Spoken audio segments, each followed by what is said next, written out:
record. Okay, we are recording. All right.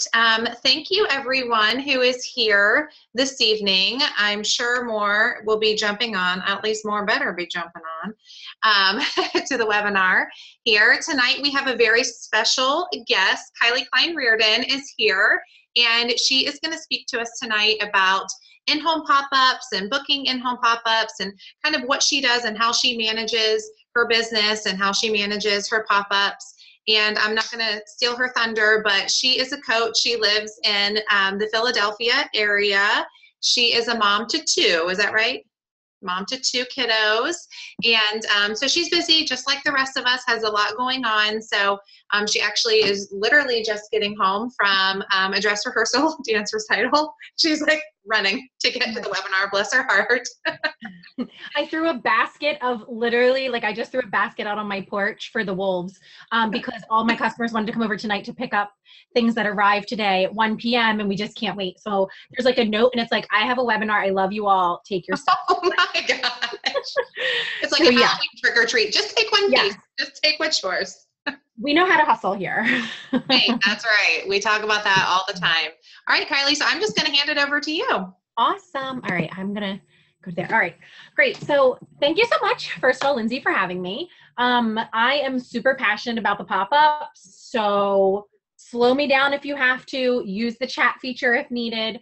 Pop-ups are my life. I just love them. I found LuLaRoe 2.5 years ago. It was an online party with the fabulous Amy Oni. She's a great mentor out in California. And I had just started dabbling a little bit in direct sales and loved it. I just loved the camaraderie and just something fun to do because I had a very, very stressful day job. I was an executive. I was a corporate executive for an education company, and I used to have to travel on a whim. I mean, literally get a phone call on a Sunday night and say, yeah, did your 2-year-old find a babysitter? I need you to go to Boston today. And I'm like, what? So over time, that really burnt me out and made me not so happy. And no, when I worked in corporate America, I did not have purple hair. That happened within hours of me quitting my job. But I was able to find my true self again in LuLaRoe after having 2 kids, having a post-2-kid body and a post-2-kid lifestyle. And my husband, he was, at the time, he was teaching children with autism. We had some pretty crazy lives, but we thought we were okay. But inside, I just wasn't happy. And when I found LuLaRoe, I started loving the clothes I was wearing. I loved the people who would compliment the clothes I was wearing. I'm like, I'm not cute. Like, what do you mean? Like, just complimenting me, at the Target in line or something. So I knew there was something there. And that's why I really fell in love with the company, because I felt like it gave me myself back first and foremost, which then in turn affected the rest of my family. So I share the opportunity with anybody who is willing to listen, because I knew it just did something for us that no one will ever be able to take away. Well, nobody can ever change that for me. Thank you. Thank you, Ashley. See, and I think you have to lead with that. And sometimes it sounds hokey or funny or cheesy, be like, what's your why? What's your why? And some people are like, it's too touchy-feely. It's too whatever. But when I tell people that I'm like, I found me, I know I sound like a lunatic.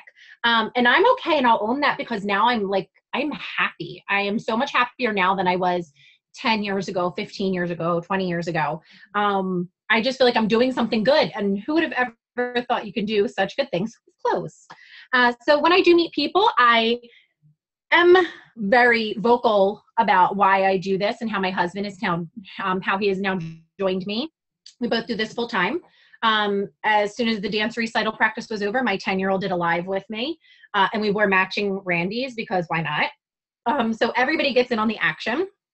So I think for us, we have learned to build community through our story, through our passion. I think realistically, I treat my business every day as if my kids aren't going to eat.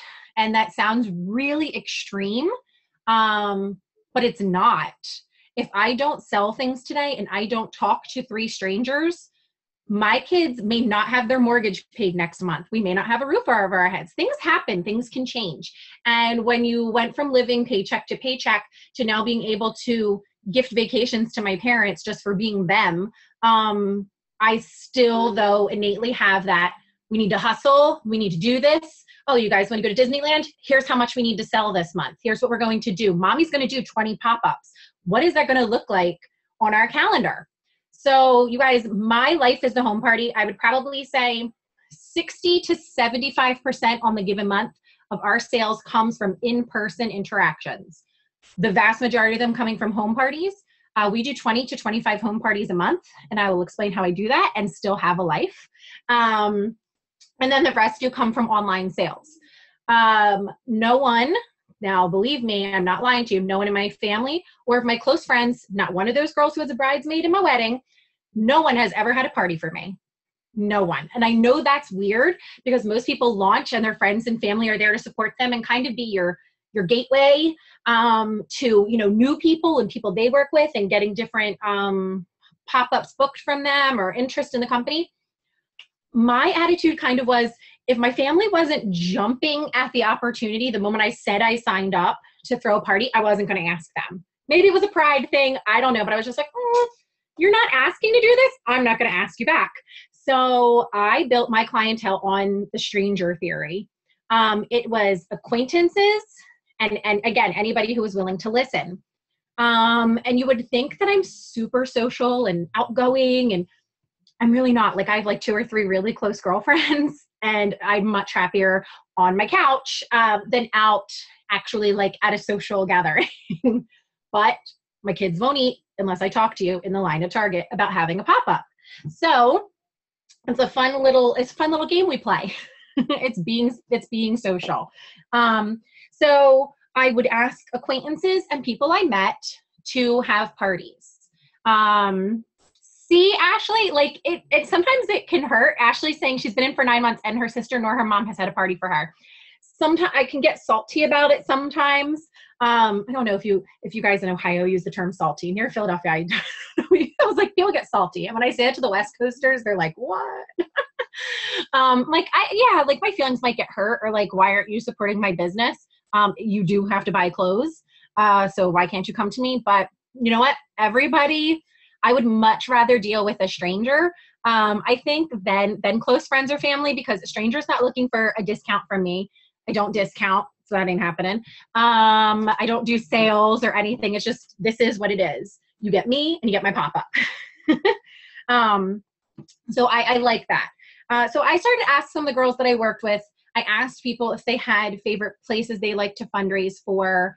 And I just started asking questions. In my previous life, in corporate education, we were taught a technique called customer-centered sales. And it's something that I would highly suggest looking up. Part of your job is self-education in LuLaRoe. 10% of your time needs to be spent on self-education. So customer-centered sales rocks my world, because part of my job was selling childcare. And if I could talk somebody into spending $15,000 a year on childcare, then I should be able to sell you a $35 skirt. I really, really should. Because guess what? The skirt can rip. Your kid can break his arm. Like, there's a big difference there. So I was being trusted with people's most precious commodity. And if I could do it, I felt like I could sell anything. So with customer-centered sales, the whole thing was that your customer is coming to you with a problem that they don't even know that they have, if that makes sense. So maybe their problem is they're going on vacation. Well, it doesn't sound like too much of a problem. It sounds amazing that they're going on vacation. But the problem is, what are they going to wear? How are they going to be comfortable? They can't pack a ton. Let's do things that don't wrinkle, and let's work some stuff that's day to night. So by me just talking to people once I'm at the pop-up, and I find out that I say like, oh, you have any upcoming vacations coming up? My kids and I just got back from the beach today. And they'll be like, oh yeah, we're going on a cruise. Oh my gosh, come over here. This is great cruise wear. And I will start pulling outfits for these people and being their personal shopper. I will then do the lovely sprinkling of the seeds and say, I just got back from the LuLaRoe cruise and it was amazing. And you have to plant your seeds wherever you can sow them. But I would have never known that that girl was going on a cruise if I hadn't asked. And it's not so bizarre when you have maybe 7, 8, 9, 10 women at a pop-up to ask them questions like, where do you work? Where do you spend your free time? Oh, I'm new. Like, I've never been to this area before. Where's a good place to go eat? My husband and my kids usually come to pop-ups. Like, they don't come to the pop-up, but they may help set up, or my kids may be in the car and they need something to do for an hour and a half. I'll ask people, be like, oh, does anybody here have kids? Where do you take your kids? Oh, now I have 5 women who have kids. Okay. Did you see our kids section over here? I will ask you tonight to do some really good homework. Make up 10 questions you're super comfortable asking, whether it be at the pop-up, in the line at Target, at the food store. Just figure out 10 questions that will make it very solutions oriented for you. Okay. You want to be the solver of the problem that she didn't know that she had, because you will upsell anything after that, because you're just getting a little bit more into her headspace. So same thing when you see somebody standing at a pop-up and they're like looking at 2 things and they're like debating, and you can just see like the struggle that they're having. I go right up to her and I'm like, oh my gosh, are you picking between those 2? Oh, it's so hard. And then I'll try to ask her, like, where do you plan on wearing these? What's more practical in your everyday wardrobe, and what would be the, like, are you treating yourself something a little different? And then I can maybe help them determine and build a relationship with them, what piece they should leave with that night, and what piece I'm going to hold for them for the next 30 days until they have their pop-up, and that can be their first freebie. When I was doing my first pop-ups, that is how I was getting tons of my bookings. It was just, this girl has a budget. She can't come home with a bag this big, So what am I going to do? I'm going to hold those pieces. I just did it again 2 weeks ago. This girl had, it was like $400 worth of stuff. And she's like, I really came to spend like $250, which was still, I was like, $250, woo! I was doing my happy dance inside, but I'm holding a Joy for her, and I'm holding a Lucy for her. And the other ones, she was just kind of like fingers crossed, like hopefully they're still around. There were just a few things that she put back, but I was like, I'll hold your 2 most expensive pieces so they can be your first 2 free at your party. And this girl is already working her party because she knows she needs to sell at least 20 things, because she has to have the Black Lucy and she has to have the Black Joy. And she knows all this other stuff that she wants is coming up. So I just I put it in a shopping bag and I label it with her name and her party date. And I just put it to the side. And then I just have a cabinet in my office and I keep it as organized as I can, because we all try to be as organized as we can.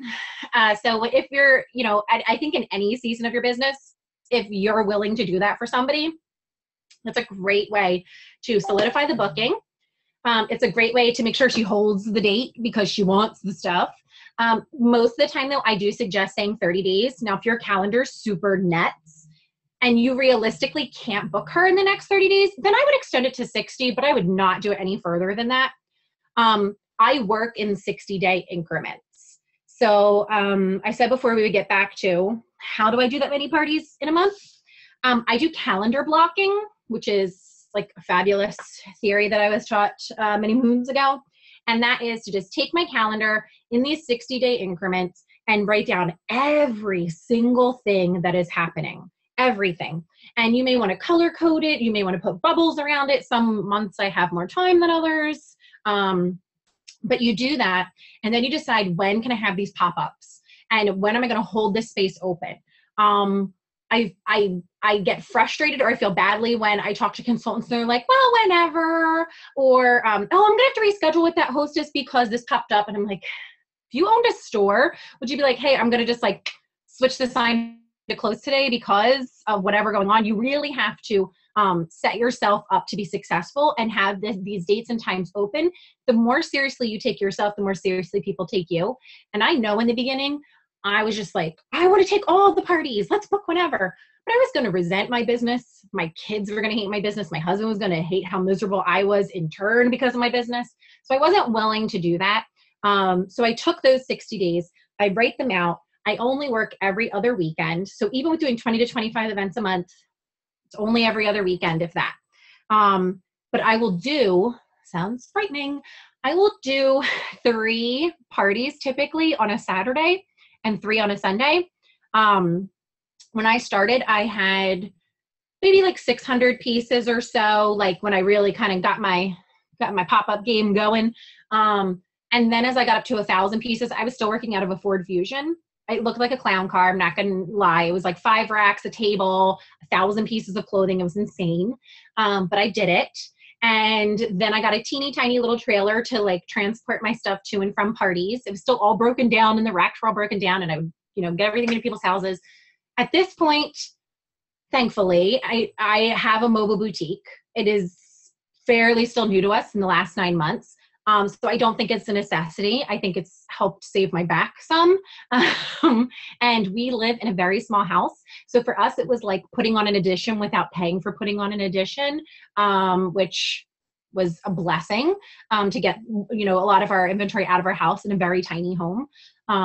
So I like to tell people, though, I'm like, guess what? I do the same amount of pop-ups I did out of the Ford Fusion as I do out of a 24-foot trailer. One does not make the other one happen. It just doesn't. It is building your network and working it. That's it. And just keep working the network, doing the 72-hour game plan, do whatever you have to do. So I don't ever want somebody to think like, oh, she can do that because she has a 24-foot trailer. I could get the 24-foot trailer because I was willing to go out at 9 a.m. on a Saturday morning. And I would do parties every hour and a half with an hour in between to set up and tear down at the next house. And I would do another party for an hour and a half, and I would do the same thing over and over and over again. So I kept that model. I know I can probably do more. I know I can do more parties now with the ease, more of the ease of the trailer, but I choose not to. I think 20 to 25 is a really good spot for my family, and it still allows us to do the things that we want to do. So my parties are an hour and a half. I think that makes a hostess pretty comfortable. I don't think her and her friends need more than an hour and a half unless it's like some super huge mega party or a dual hostess party where you have 2 or sometimes a triple hostess party where it might be like 3 sisters or something doing a party together. Those sometimes I do leave a little bit more space for, but I think an hour and a half is fine. You can be respectful of my time, show up on time. At 30 minutes in, I give a 30-minute warning. Hey, if you haven't tried it on or made the final decision, start working your way through that. I'm going to start ringing people up now. And then I let them know that I have a party afterwards. So there is no lollygagging, screwing around. I don't care if there's no party afterwards. I'm sorry. I lied. I'm like, I'm heading off to Sissy's right now. Because I just think there does need to be a start and an end to your day at some point. And if it's the last party of the night, sometimes if my kids aren't with us, I'm like, that babysitter ain't going by herself and she's got to get home. So let's wrap this up. This party ended 10 minutes ago. But I think for the most part, by calendar blocking and having my calendar out, and I carry it with me everywhere. I mean, this thing is going everywhere with me. It is in my bag at the supermarket. It is in my bag at the pediatrician's office.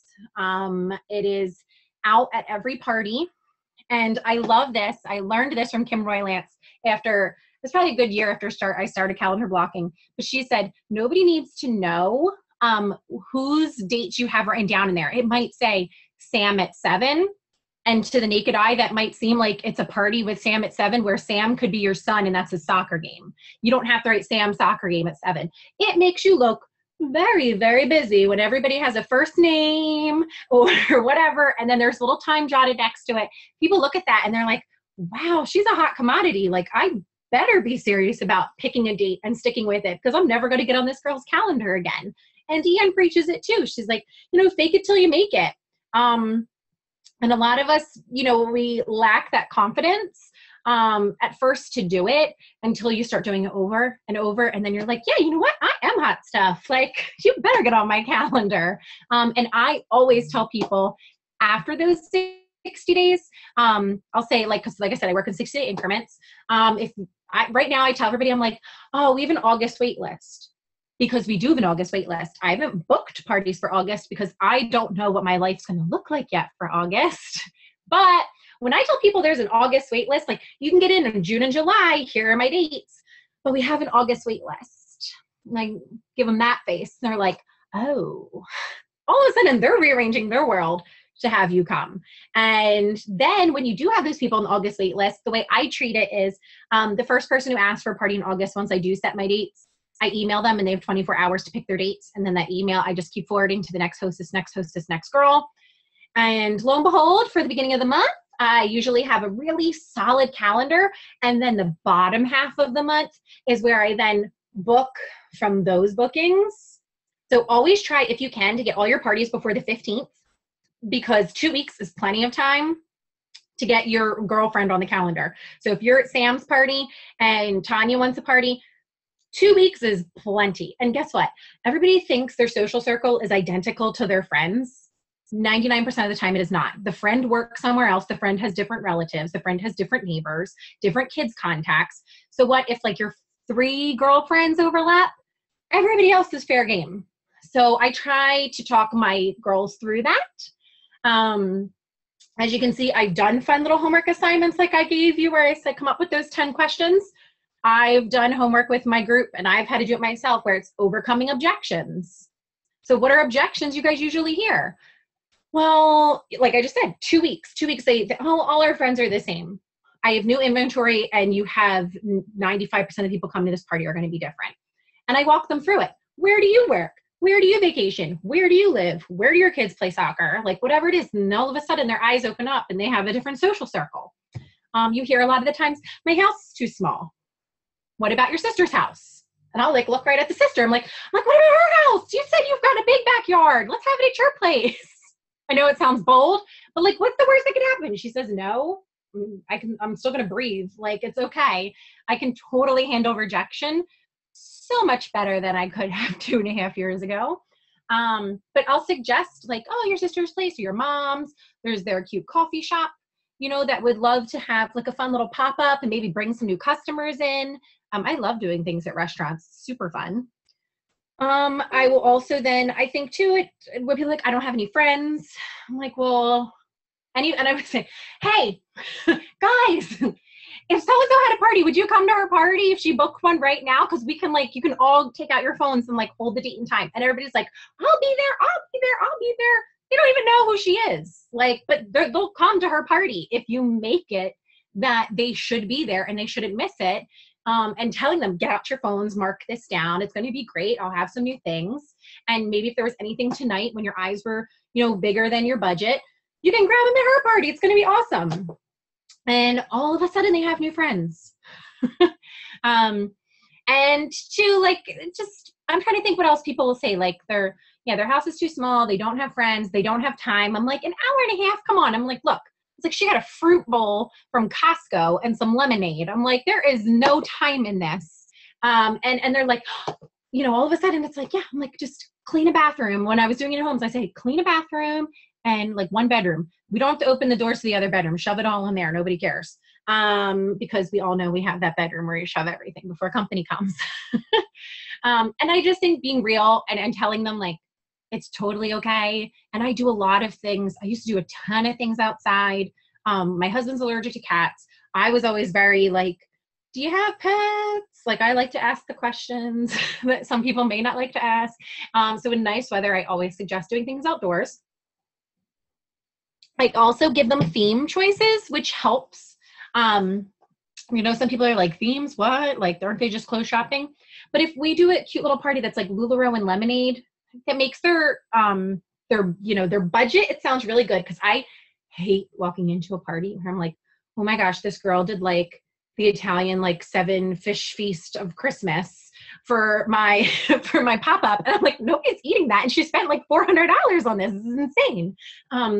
I love to do our most popular one is muffins, maxis, and mimosas for like Saturday and Sunday mornings. How hard is that? Orange juice, champagne, some muffins. Like, come on, ladies, let's do this. So we just do like silly little themes. Sundays is a fun one that we tend to do a lot this time of year, especially for outdoors or kid-friendly events. And we ask each of the guests to bring a topping. When you have to bring something to the party, you're showing up. So my hostess, what is she getting? Maybe root beer for root beer floats, some water, some lemonade, and the vanilla ice cream, and everybody else is bringing the goodies. So part of the invite process and the RSVP is like, shout out what your topping is to let us know you're coming. So somebody will be like, sprinkles, whipped cream, chocolate syrup, caramel sauce. And guess what? Pinterest is your friend. You may not love alliteration like I do, like muffins, maxis, and mimosas. That's okay. Go on Pinterest. Find simple themes and ideas and put them in your hostess coaching letter.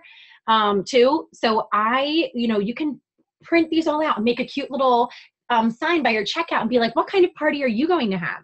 And it also helps to differentiate her friend's salsa and skirts party, from her Sunday party or whatever.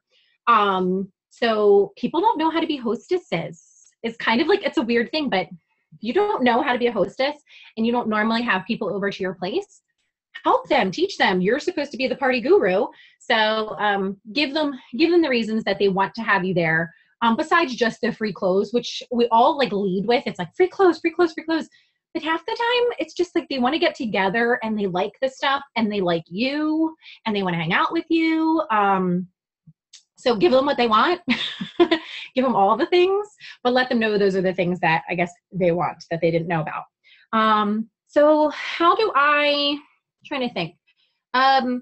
So how do I just get bookings in general? Now I have my momentum going enough that I'm usually not too scarce for bookings, but it's funny. I have a trainer on my team who like kills it in sales and pop-ups. And every few weeks we'll like look at each other or we'll call each other up or we'll be on Marco Polo and be like, nothing on the calendar. Do you have anything on the calendar? Like I have 3 things on the calendar. I'm so scared I have 4 things on the calendar. And then the 2 of us I'm like, all right, well, like you contact people, I'll contact people. And within like hours, we're like, okay, I feel better now. But sometimes we just need to say like, I'm not where I want to be in my goal, I think out loud to maybe somebody who understands and who's going to be like, yeah, but it's not enough just to like vent it out.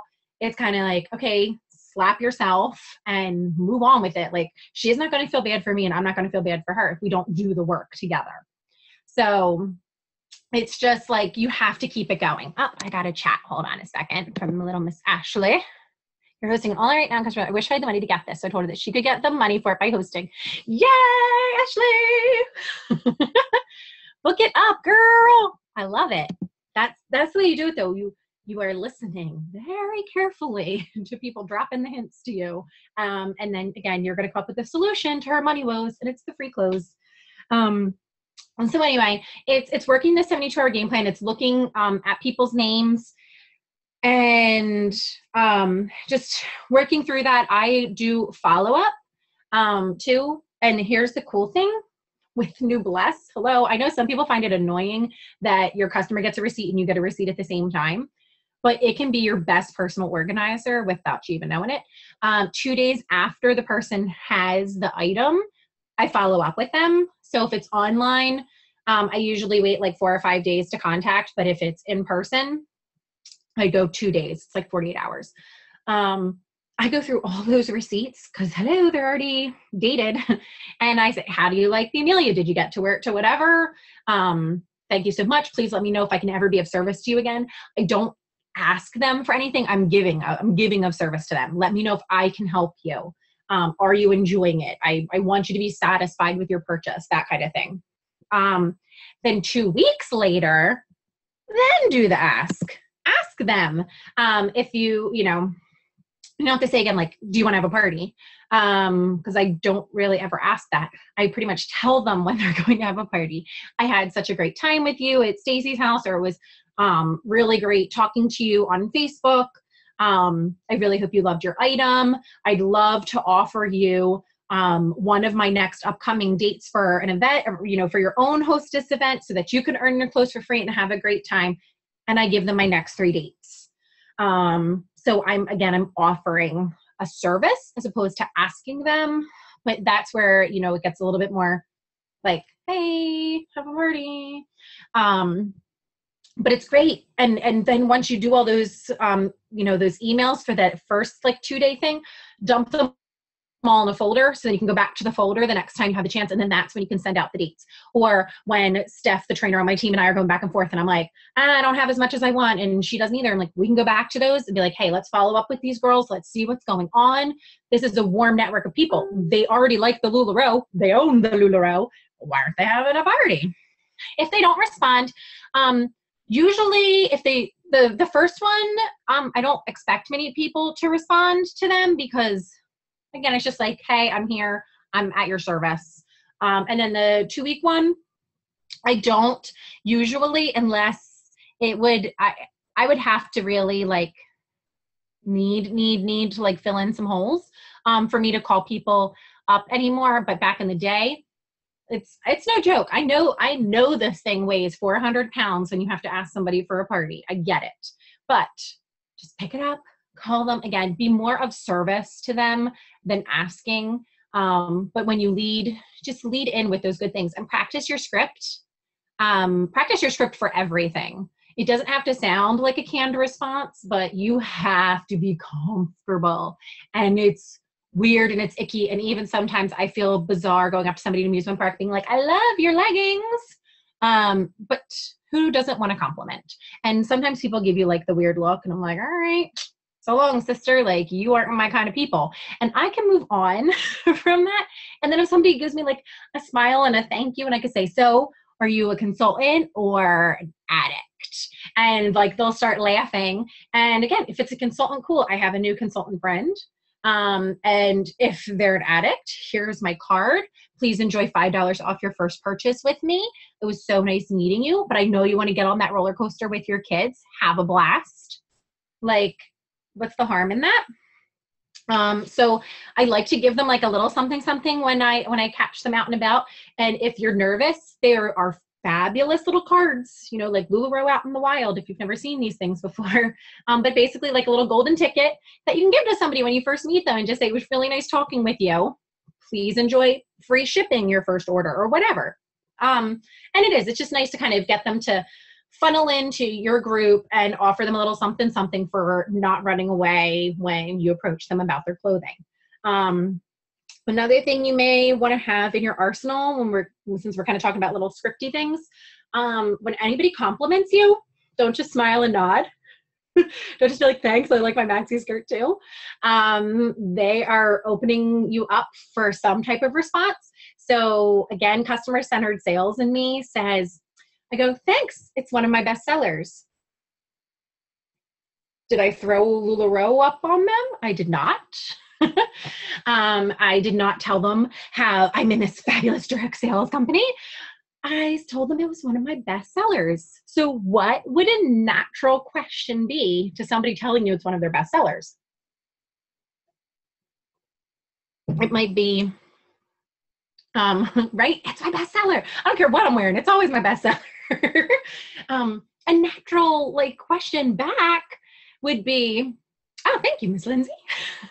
They'll be like, oh my gosh, do you have a store? Do you make these? Whatever it is. And if they say, usually people are like, oh, you have a store? And I'm like, well, I actually have a mobile store that comes to you with all of our clothes. And I also have an online shop that you can check out periodically for new and interesting prints like this. Here's my card. And they're like, oh, and again, haven't really said. I've left it kind of open-ended. It doesn't sound pushy. Like, does this sound like a natural conversation you can have at the park when meeting somebody? Sure, because I know you get really excited, but like, nobody wants the LuLaRoe vomit. They just want to like support a friend or a mom or another woman that they've complimented their outfit, and you've passed your card along to them. So I find that to feel like just very freeing when I say that's my bestseller, and I can feel really good about like not having to give them the hard sale, and that they're going to walk away hopefully from our conversation wanting to know a little bit more and wanting to check it out, and just enjoying that I wasn't like, here, buy my stuff. So that's a big thing for me, and we do get a lot of people that enjoy that and check us out from it. If you guys don't have decals or something on your car, or like, I seriously have to get like a suction cup little like business card holder to put on the side of our car, because we do have a decal, and I will catch people like taking pictures of it, like when we're at Wawa, or just like driving by. Like, I love going to pop-ups really far away, because I will add like 5 people to our page, like on that hour-and-a-half drive to the pop-up, because you can just tell they've like seen it. But I keep saying, I'm like, when we're parked somewhere where there's a lot of people, I have to put like business cards or brochures or something stuck to the car so they take it with them. So I would say branding yourself also is very important and can lead you to pop-ups. Your hostesses, your current hostesses, some it will, some it won't. with the decals affecting your car insurance. I don't think so much whether it's like car insurance, but I think it has to do with like if somebody really wants to come after you and sue you.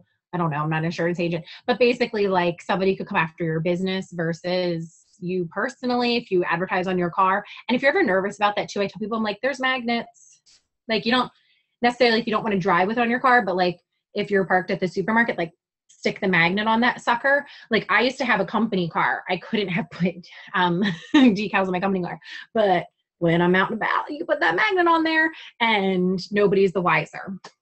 So, I mean, I would just check and see what like your local kind of stuff is, because I know it makes people nervous. But I mean, look around. Everybody's cars are wrapped with things. Everybody's advertising something. Like, why not get in on it? That was my thought was like, why wouldn't I want to get in on it? But I will say this, when like it comes to like insurance and suing and all that kind of love stuff too, you know, it's very smart to have business insurance. And also we are an S corporation, my husband and I. So those also kind of affords you a little bit of that separation of like personal assets and business assets. So if you're like an LLC and things, like these are all really good questions to find out about stuff, you know, just as being a responsible business owner. But what I wanted to get at, and then I kind of wanted to open up to Q&A because I'm sure I've been like all over the place with this, but as you can tell, I love pop-ups. My hostesses and my customers are my biggest asset. And if you're not utilizing your biggest asset, you know, that's just not a good thing. Think about the last place you had a fabulous dinner at. Did you go and tell other people to eat there? Like the next time somebody asked for a restaurant recommendation, I just had an awful experience with a furniture company. I made sure to tell every single person that has a couch, that would be everyone, to never do business with this furniture company ever, because it was a horrible, horrible experience. So utilize people to your advantage. The first layer of that is I let people know all the time, like, we love referrals. We love referrals, like all over our page. Like, tell a friend. Thank you so much. And thank you notes that you're putting in packages. Like, thank you so much. We love that you can support a family-run company. Please refer us to your friends and family. That is heartfelt. It is sincere. And people will refer you to their friends and family. They just sometimes need a little kick in the behind and reminder. But my hostesses do earn rewards for getting me bookings. And I know a lot of you will do hostess rewards and you'll say, like, you know, free pair of leggings if your friend books a party at like my pop-up, or 50% off an item, or 10% off at her pop-up. But how hard are you really pushing that incentive? Is it just kind of like a little cherry on top of the sundae, or could it be closer to like the whipped cream? I think it needs to be something in bigger quantities, and it needs to be pushed. And the way I kind of start that conversation is through my hostess letter. Just tells people, I'm like, here's how I incentivize you to book parties. Like, if your friends book parties, here's what you're going to get. Then when I start hostess coaching, my hostess, and I'm like, hey, your Facebook event is up. And I use this fabulous app. I'm sure many of you have heard of it. It's called Red Stamp. It's like the word red and stamp. And it's sweet. And I don't know if you'll be, but there's like all these fun like digital cards. Okay. Here's a cool thing though. They have like every direct sales company in here, but they don't have LuLaRoe. So don't worry, I talked to Kenny about that. And I was like, get us in there. So we can have some really cool LuLaRoe branded ones. But what I do is I go into the photo cards, I put in my photos for LuLaRoe, and I create invitations. So here's the other thing. Once you create the invitation, all you have to do is change the girl's name and the time and the date. So for me to do my invitations now takes about 10 seconds. And I do change like my pictures. So like, join us, there's like a picture of me and a flat lay and our trailer. And it tells people about the pop-up, and the sizes I think are so important to include on your invitations, because ladies, how many people have told you I wasn't going to come because I didn't think you'd have anything for me? I started putting those sizes all over my invitations real quick. I also do a price range, items starting at $23. So again, people will know that they can afford it. Because I get in touch with so many people, they're like, oh, it's not like that $75 skirt party is it? And they're referring to like another company that does have quite a few reps in our area. And I'm like, no, it's like $42. And they're like, okay, I can get two then. So I think that's important to put on your invitations. But I make a save the date for my hostess. I make an invitation with the details, and then I make her a reminder. So after she sends out that save the date, and she starts maybe getting some girls that can't come, and we're talking, and I'm like, hey, girl, when your friends are telling you that they can't make it because they have something else going on, that's totally okay. You know that like half the people you invite, if not more, are not going to be able to make it, not because they don't want to, it's just timing. And I always reassure them too. I'm like, you're never going to pick the right date because, oh my gosh, the people who think like they're going to ask 100 people and find the perfect date and time, like there is no perfect date and time. I'm like, who are your like VIPs that need to be there? You can consult with those 3 girls and like, let's get this on the books. But as soon as they start getting like the no's, I teach my hostess the first thing they should suggest to them is having their own party, because she's not gonna be able to come to her party. So she's not gonna see my inventory. She's not gonna have the experience. So whose mouth is she going to listen to? Is she gonna listen to me and my pre-party posts on Facebook telling her she should book a party? No. Or is she going to listen to her girl, Lindsay, who says, oh my gosh, it's been so easy to work with Kylee. It's really, I can't wait for my party. I'm bummed you can't make it. You should really consider having your own. Hello. Her friend's firsthand valuable, opinion is way more meaningful than, like I said, my lame pre-party post on Facebook being like, here's my open dates. This is what she will respond to. So when I'm going into a pop-up, I typically have 1 to 2 pop-ups already booked from girls who can't come. It's like mind-blowing, right? Like it really, like, I don't know. When I started working it that way, I was like, oh my gosh, these girls are doing all my legwork for me. Like I'm not spending any money on advertising. All I had to do was plant the seed that this is a great way for them to still earn points and freebies, even if their friends can't come to their party. And then they can go support their girlfriend at their party. So they can't act salty because she didn't come to theirs. She still has to go to theirs. So that will usually get you 1 to 2 beforehand. Then my goal is 1 to 2 at the party. And then again, following up afterwards would hopefully be 1 to 2 after that. I will be honest, most of the time we can get like 2 to 3. But if I always go in with like the goal of 2 before, 2 during, and 2 after, oh my gosh, when one party can generate 3 leads and legs off of the one, so now you've just replaced the one party, you're going to have some growth by having a second, thing on the books. You're going to have explosive growth when you have 3 bookings. It's so awesome. Do I email them to her? I actually just Facebook Messenger them with like a little blurb when I send out the invitations. The way I do it is, here, I'll tell you.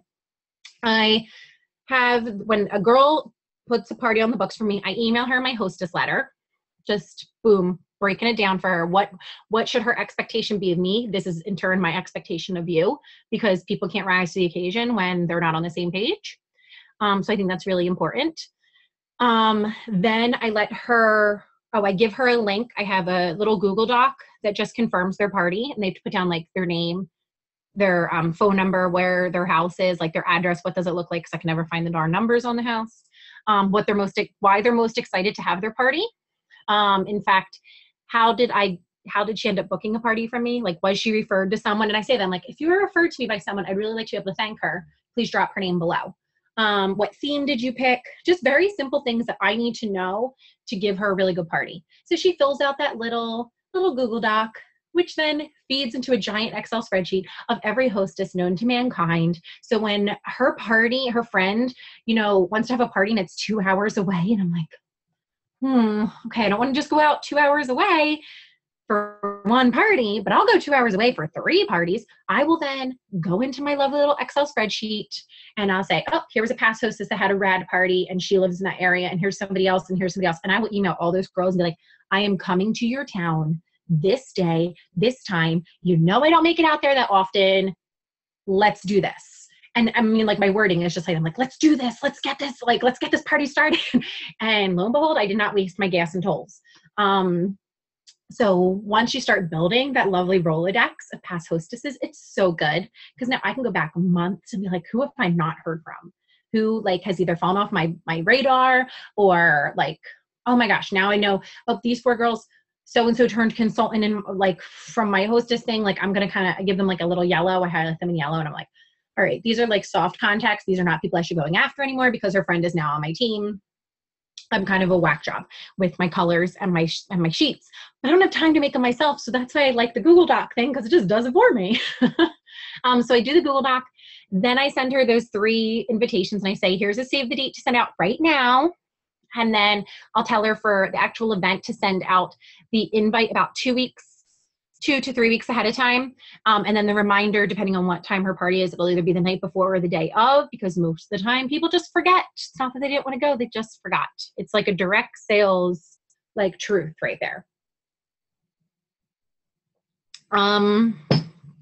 After that, I do set up the Facebook event. My Facebook events are 3 weeks long if it's an in-person event, and they're 5 days long if it's an online hostess event. I hate online parties. I'm being super duper honest here. It just does nothing for me. People aren't trying stuff on and I don't get that interaction like I would like to. So to make me like them more, I had to really infuse a lot of my in-person party motives and questions and all that and try to get people going. I also just do them now once a month. They run for 48 hours and every single person that wanted an online party, guess what? All your parties are at the same damn time. Because I just can't. I just can't do it. Again, it just doesn't like make me happy. So Tuesday to Thursday night once a month, you're all in there. And it's all good and everybody's fine and everybody gets their rewards the way they're supposed to get the rewards. And if it's like a really fun group of girls, I'll tell them it's like a battle of the hostess thing and I'll give somebody extra credit because again, it's taking it's Tuesday night to Thursday night. It's 48 hours that I just have to live through. If it gets to be way too many online hostesses, I would consider doing it twice a month. But again, it just doesn't float my boat and it's my business. So I don't have to do what I don't want to do. So I've made it work for me. My hostess letter, I can give that to Lindsay. And what I usually do is like, I share like bullet points because I truly am like a firm believer in like, you have to come up with your own, but like, I can tell you like in my first paragraph, I give you my why. In my second paragraph, I give you my themes. My third thing, it's hostess rewards. Like, cause I want it to sound like you. I didn't have anybody else's hostess letter to go off of. Because we were those weirdos back in the day who were trying to sell you leggings in like the, supermarket parking lot and people thought we were crazy. So there was nothing, there was no fashion fundamentals, there were no YouTube videos. So I just made it up. And again, I based it a lot on books I had read, just concerning other direct sales. And I will say this, because there was no LuLaRoe branded training materials, I looked at every other direct sales company and how they did it. I would watch somebody's YouTube presentation on Gold Canyon candles, and then I would move over to the Avon lady, and I would watch a 31 bags thing, and then Pampered Chef. I watched all of them because I could glean something off of each person's presentation that I was like, that sounds like something I would say. Oh, that's a cute idea. It didn't matter if they were selling candles or knives. They were still selling something, and they had to get people to like them. So I don't know. I just think that's like a really great tool because you can just kind of get lost in the sea of LuLaRoe and it can all start sounding the same. So like go out there and just see what other people are doing. And I love going to direct sales parties now. I used to like dread it, but now I go and I'm like, oh, what's her presentation? How's she going to get me to book a party? Like, I don't know. I'm a weirdo. But I just think it's kind of fun. It's market research. It's market research where I go and spend $200 on Stella and Dot. Let's be real. Let's say, do you offer incentives? Someone booking a pop? Yep. So we went over that. Yes, I use Red Stamp to create all of them. And I also let them know that they can print, they can text them, they can mail them, they can email them. I let them like, it does everything. But I do tell my hostess, I'm like, your girls who really want to have their, like, call them up. They want a personal like phone call. I get excited when I get things in the mail. So I'll let you know on one of like my other little secrets. Ask her for her 10 VIPs addresses and tell her you will mail them a postcard invitation for her, because guess what? Do you want to spend the postage mailing these postcards or making invitations online and hoping your hostess prints them and mails them because she won't? Or if you send them to her and you show up at her house and there you see the invitation still sitting on her counter and like the cute little bag like wrapped with the ribbon that you sent them in. But can I spend like the $3 and the Avery template like stickers? Because guess what? You can even send her the Avery template for all I care and ask her, please put the 10 girls you can't imagine having this party without, give me their name and their address, and I'm going to mail them for you. Mail those cards out and put some fun little incentive on it. Say, bring this card and a friend to the pop-up, and boom, you're entered to win a pair of leggings. You could do that for the whole month. You could do that. Say you have 4 parties on the books. You could put those 40 girls' invitations now in a hat at the end of the month and tell them to watch your live, and you pull out a winner for something cool just because they brought a friend. One more body at every party is really good because most people buy, it's like, at least on our average, we figure 2.5 items per person. So one extra body to you could be like an extra $50 in your pocket. So think about if you're sending out 10 VIP invitations, and even if 4 or 5 of those girls take advantage of the fun little thing you put on that invitation, oh my gosh, you might have $250 extra in your pocket if half of them took advantage of this. And if you did that for the 4 parties you had on the books, holy cow, there's $1,000. All these little things do add up.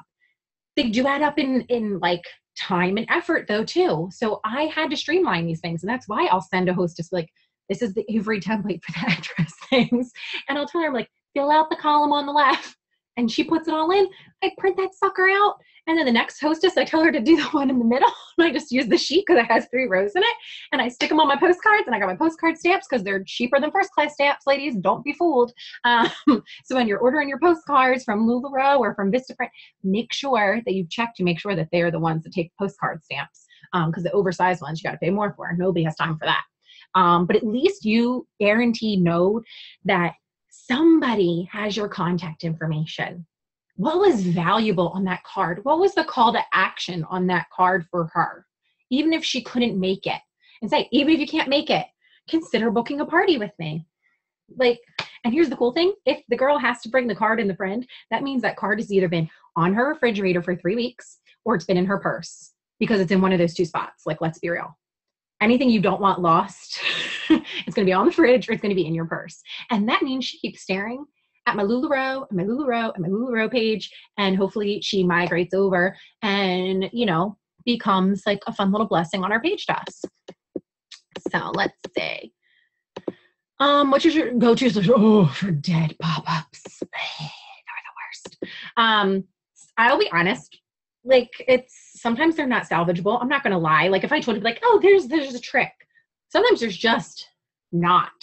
There might not be interaction. It just might not be for them. We recently had one where I was just like, oh, girl, like, there is nothing happening.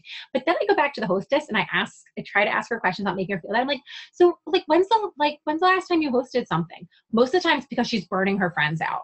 She's just burning her connections. She's burning through them.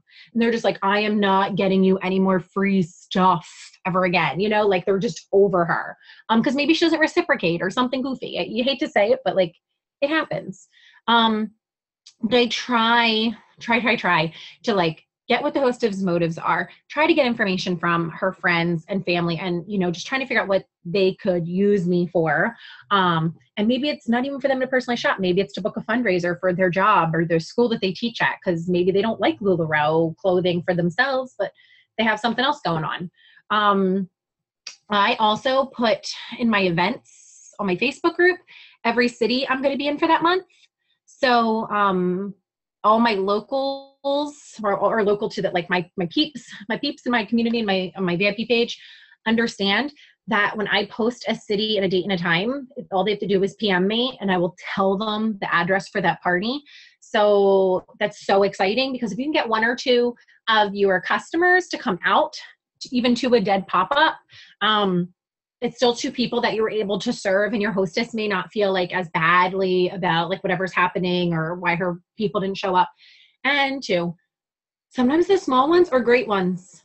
Don't think it's a dead pop-up because only 3 people came. It just, again, it could have been timing, it could have been something. But I will then do personal shopping for those 3 people, and we will try stuff on, and we will just talk, and I will hear their life story, and that's totally okay, because maybe they just needed somebody to listen that day, and like that's why you were there. Like, I'm a firm believer in like you're supposed to be where you're supposed to be. Like, so just take that time and get to know them, because they may become a huge advocate for you in the future. Even if they don't book a pop-up with you or something like that, they may still refer you, and just know that you were like a really, great business owner for hanging out with them. And I can sell a lot at a 3 or 4 person pop-up. They can't all be 30 people. And I would still say, Lindsay, I don't know if your experience still is like, would you say like 12 to 15 is still like the average attendance? Like, I would say maybe between 8 and 15, it can kind of like run. Yeah. That's what I would say. I mean, nowadays, I would say probably 8, 8 to 12, 8 to 15. Yeah. Yeah. That's what we find too. So don't think everybody's just having these pop-ups and like 40 people are showing up. No. That's not realistic. And how does that phrase go? It's like, you can't compare yourself to somebody else's highlight reel, because think about it. What are they going to project on Facebook? Their 40-person party, their $10,000 in sales they did in 2 days' time. That's a highlight reel. That is not the practices. That's not the games they lost. That's not all those other things that are happening in between. So I just kind of think like the comparison, we all say the comparison trap is real, but it is, because you didn't see the other, like average pop-up she had. You just saw like the crazy one where people are coming out their ears and like flying through the windows, just buying up all the things. That's great when it happens. But let's see, where do you get postcards from? I get mine from LuLaRoe, like the Supply. I think they're cute on Supply. And they're also in the back office. And Vistaprint has some cute ones, but yeah, I just get them from Supply. Nothing fancy. I use Red Stamp and the Facebook event. And I use ScentShare for my Facebook event script. If you guys haven't used that tool before. ScentShare is just the auto posting. So I go in on Mondays and I load up all of my Facebook posts, my business page and my events and my VIP group and everything. I come up with like my script for the week and I load them all up. So I don't have to worry about it for the rest of the week. I still have to interact and do things. I don't have to come up with like my original content. And I also have my script per se, like my 25 pre-party posts leading up to an in-person event. I just have that saved in ScentShare. So when somebody books a party, I just go in and I'm like, click, batch post, pick the days and times I want all that stuff posted, and I can like walk away. And that's how I regained my sanity when doing 20 to 25 pop-ups in a month, because all 20 can be running at the same time with their content, and it's great. And I will say this, again, you're the expert, so do little styling videos, ask these people questions, get your hostess interacting, and I give pre-party tips the 3 days leading up to it. And my pre-party tips are very real. Like, it's me wearing like a black tank top with like a Monroe and black leggings, and I'm like, ladies, wear a black or white tank top to the party, like, because it's a blank slate for trying things on. And yes, I'm telling you to wear your favorite bra, because we all know that that makes a difference. And it's the truth though. Oh my gosh, how many times have you had people come over and they're like, I'm wearing a sports bra and I'm wearing my worst bra. And I'm like, why are you here trying on an Amelia with a sports bra on? Like, it's smashing the girls. There's nothing good about this. So my pictures coincide with like my tips. So I don't normally wear tank tops with my LuLaRoe, but like, and it's 115 degrees in Pennsylvania and I want to wear a Monroe and I'm going to wear a tank top. So that'll be my picture that goes with my tank top tip. I also do a tip like, we prefer cash or check, but we totally take off cards too. Like, people want to know these things and they come prepared for the party, and I'm not losing on credit card fees. And I know people say they're a write-off or whatever, but I'm like, I want the cash in hand. Like, let's do this. Let's bring the cash and check to the party. So let's see. I think that's kind of everything, and I went super long and I'm so sorry. No, I am like so thankful, and I feel bad that we've taken so much of your time, but I am so incredibly appreciative of that. That was so perfect. So good. Oh, I see that there was one question I didn't ask under the Q&A, or I didn't answer. I think it was for Carrie. She said, you don't have a place for people to come as of yet, and your plan was to start with online until you get to the point that you can have people come over. So here is just my 2 cents. Where are the people coming from for your online community? you have to determine first, you know, if you're going to do a lot of your business online, how and where are these people coming from? Since my friends and family were really not my community for my business, if I didn't go out and have my pop-ups at other people's places, my online community would be dead. I would not be farming new people, because just because you slap LuLaRoe up on Facebook doesn't mean that people are beating down your doorstep. They still have to get to know you and, you know, what's going to keep them to stay in your online community. So I think that's important too, to understand, like, where are you getting these people from? How are you going to get in front of them? Is it by doing events elsewhere? If you don't have a spot at your place, is it doing it elsewhere? Is it doing it in your yard? Is it doing it in your driveway with rolling racks? Like, nobody cares if it's under a pop-up tent in the driveway. Like, it is fun. It is great. But you just have to keep getting it in front of new eyes. There are so many untapped people. I would rather sell to, you know, 3 newbies than 10 addicts, because the 3 newbies are just like, wow, what is this? And it's all fresh and new to them. And they're not going to go like unicorn hunting in 100 different groups. They're going to be loyal to me. Like, when I introduce somebody to the brand and I make them want to stay in my page, they are loyal to me. And our online group is very much, it's us. There's our schedule. Here's our kids. Here's dance recital. This is why my hair is not dried. You know, like, whatever it might be. We're very real with them. They know what we love. They know where we vacation. They will find us. Yeah, they do. But like, they, you know, you just have to give them a reason to stick around and really provide them with personalized, purposeful service. So just when thinking about your model, just really think about, how am I going to get the people to be in my online shop? Because they don't appear out of thin air. You gotta work it. You gotta work it really hard. And I will say too, really then have those scripts in your mind and be ready when you are out and about. If you're not going to do a ton of in-person things, just be ready to talk to the strangers. Be ready to talk to the strangers and give things away and give things away and give things away, because it will come back to you. It really, really does. Having to do pop-ups, just starting main and queue. Yep.